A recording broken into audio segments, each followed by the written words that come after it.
Salut la team, revenons sur la série Mercredi de Netflix et sur ce délicieux personnage de Mercredi Addams, mais aussi sur l'univers autour de la famille Addams, car la série a apporté des changements au canon.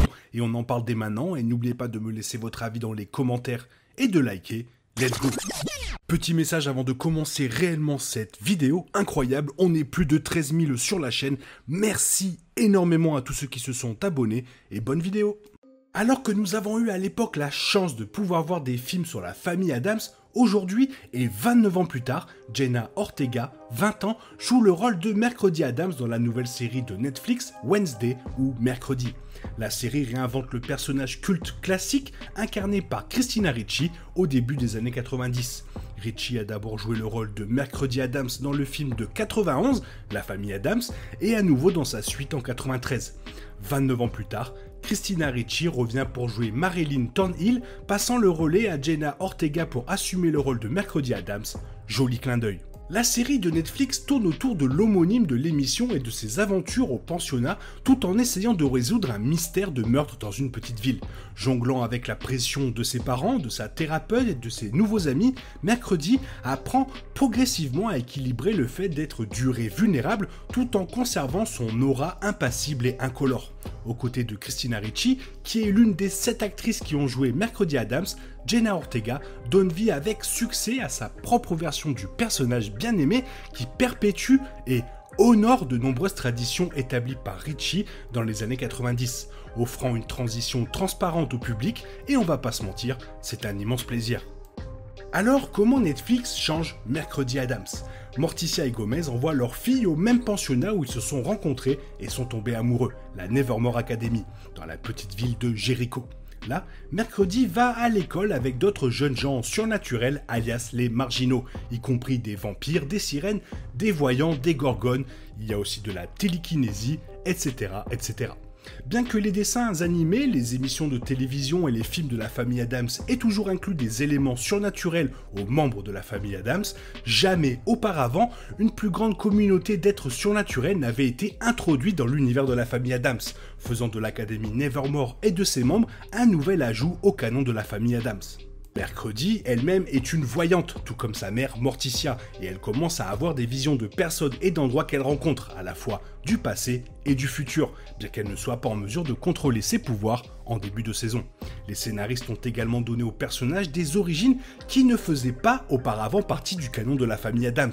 Comme nous l'apprenons au fur et à mesure que la saison se déroule, l'ancêtre de la lignée de son père remonte à une période sombre et violente de l'histoire de Jericho avec l'espèce marginale malmenée. Son héritage en tant que voyante lui confère une responsabilité qu'elle n'est peut-être pas équipée pour assumer. Dans les interprétations des films des années 90, Mercredi est principalement occupé par des idées et des expériences pour torturer son frère, de trouver de nouvelles façons inventives de se divertir avec la souffrance de Pugsley ou de comploter pour assassiner son nouveau petit frère afin d'éliminer toute concurrence. La série de Netflix a d'autre part donné à Mercredi un talent pour le travail de détective et une carrière d'écrivaine, qu'elle utilise comme un exutoire émotionnel et avec lequel elle traite sa relation avec sa mère. Alors, quelles sont les différences entre Jenna Ortega et Christina Ricci? Contrairement à la version Mercredi de Christina Ricci, Ortega reçoit une frange droite, mais le reste de ses cheveux est toujours attaché en 2 nattes, tout comme la version de Ricci dans les années 90. Mercredi s'en tient à sa palette de couleurs noires et blanches tout au long de la saison, mais on lui donne une garde-robe plus diversifiée que dans les films originaux. Dans une conversation entre les 2 actrices publiée par Interview Magazine, Ortega et Ricci discutent du fait que la Mercredi d'Ortega porte occasionnellement des sweats à capuche et des pantalons, des pièces communes à l'adolescence moderne, mais jamais vues auparavant dans la Mercredi de Ricci. D'ailleurs, Ortega admet qu'elle avait des doutes sur le changement de garde-robe, craignant que la série s'écarte trop de l'intrigue originale, mais qu'elle a finalement eu confiance dans le talent et le jugement de la costumière, ce avec quoi Ricci est d'accord avec enthousiasme. La synergie et la confiance entre les acteurs et l'équipe de télévision sont en outre un autre signe qu'Ortega était parfaite pour le rôle. En plus de servir un objectif pratique de mettre à jour l'univers pour l'ère du temps actuel, la garde-robe mise à jour de Mercredi sert également à étoffer le monde intérieur du personnage. Par exemple, les vêtements à rayures que Mercredi porte fréquemment, sont similaires au look signature de son jeune frère Buxley, même si elle ne serait pas prise morte en le disant à voix haute, Mercredi tient énormément à son frère, et porter ce même genre de vêtements est sa façon de le porter avec elle lorsqu'elle est loin de chez elle. Maintenant passons à la famille et aux relations de Mercredi. La version Netflix de la famille Addams est un peu différente de tout ce que nous avons vu auparavant. Gomez et Morticia, qui ont adopté une approche plus de laisser faire pour élever leurs enfants dans le rendu des années 90, sont très préoccupés par l'éducation et le développement social de Mercredi dans la nouvelle série, l'envoyant à l'internat dans l'espoir qu'elle y trouve son appartenance. Les parents de Mercredi, Gomez Addams et Morticia Addams, partagent un lien plus étroit avec leur fille dans les films des années 90, mais sont en désaccord avec elle dans la série. La famille et les valeurs familiales sont au cœur des films originaux de la famille Addams, et Morticia, d'Angelica Houston, n'aurait pas imaginé envoyer Mercredi, ni d'ailleurs aucun membre de la famille, loin du reste de la famille. De même, la Mercredi de Christina Ricci, bien que dégoûtée par la démonstration incessante d'affection de ses parents, respectait ses aînés, y compris ses parents, son oncle et sa grand-mère.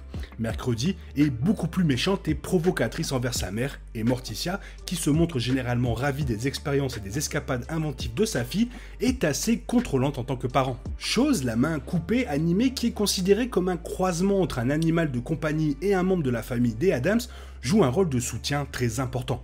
Contrairement à la famille Addams, dans laquelle la chose fait principalement les enchères de Gomez et Morticia, cette fois est beaucoup plus proche de Mercredi. La chose devient l'acolyte fidèle de Mercredi et sa plus proche confidente, après avoir découvert que ses parents l'ont envoyé pour l'espionner. Et la chose l'aide à rassembler des preuves pour l'affaire et la tient responsable de ses erreurs. En plus de la chose, Mercredi se fait également des amis, à savoir sa colocataire Enid, un aficionado de l'apiculture Eugène, un enfant normal Tyler et le rival de Tyler, Xavier. Habitué à la solitude, Mercredi fait souvent l'erreur de prendre ses amis pour acquis, néanmoins, il reste à ses côtés quand elle en a le plus besoin. Alors pourquoi la Mercredi de Jenna Ortega est mieux développée? Réalisé comme un drame de passage à l'âge adulte, Mercredi de Netflix parle des luttes de l'adolescence, à la fois en interne et dans les relations interpersonnelles, ce qui rend le personnage de Mercredi dans la série considérablement plus coloré par la nature de son histoire par rapport à la famille Addams de 1991. La première représentation de Ricci a commencé à l'âge de 10 ans dans le film de 91, par rapport à la Mercredi d'Ortega qui a 16 ans et au lycée. Par conséquent, par étape de développement, la Mercredi d'Ortega a plus d'autonomie, de responsabilité et d'attente des autres que la version de Ricci. Explorer chacun de ces aspects de la vie de Mercredi permet au public de voir un personnage plus multiforme, nuancé et dynamique que celle décrite dans les films des années 90. Et donc, Jenna Ortega était le choix parfait, assumer un rôle qui a vu tant d'interprétations et qui a également une version emblématique classique et sans aucun doute intimidant, et Ortega mérite la reconnaissance non seulement pour être à la hauteur de l'interprétation du personnage par Ricci, mais aussi pour avoir ajouté à la fondation que Ricci a construite pour ce personnage.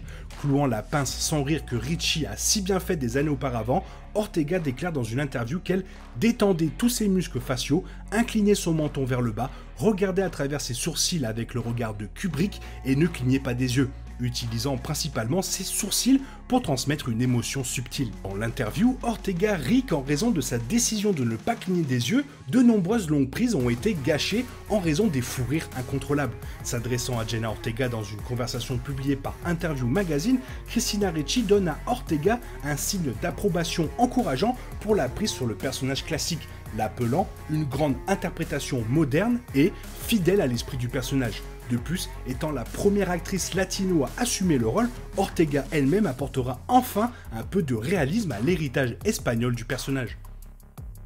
En gros, bravo Tim Burton et à toute l'équipe d'avoir fait cette série, d'avoir choisi Jenna Ortega et d'avoir fait de cet univers quelque chose de vraiment très intéressant. Toi, qu'est-ce que tu en penses? Fais-moi part de ton avis dans la zone commentaire car tu sais que j'aime énormément vous lire et j'espère que la vidéo t'a plu et si elle t'a plu, n'hésite pas à la liker, la partager et à t'abonner. Merci d'avance. Je te souhaite une bonne matinée, après-midi, peut-être une bonne soirée ou un bon week-end. Bisous bisous, hasta la vista.